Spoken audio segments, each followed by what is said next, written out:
अस्सलाम वालेकुम। पाक हफ्त जुबान न्यूज में खुश आमदीद। ब्रेकिंग न्यूज आपको देते चली। कराची बिजनेस रोड पर बैंक पर ड्यूटी के दौरान निजी कंपनी के सिक्योरिटी गार्ड ने खुद पर गोली चला दी। गार्ड मौके पर जान बहक।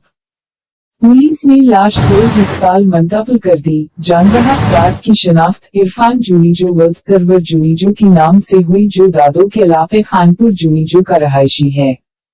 जरूरी कार्रवाई के बाद लाश लवाहकैन के हवाले कर दी गई।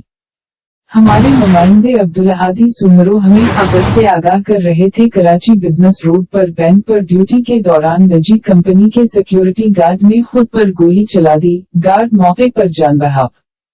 पुलिस ने लाश सोल अस्पताल मुंतकिल कर दी। जान बहक गार्ड की शिनाख्त इरफान जुनीजो वर्ल्ड सर्वर जुनीजो की नाम से हुई, जो दादो के इलाके खानपुर जुनीजो का रहायशी है।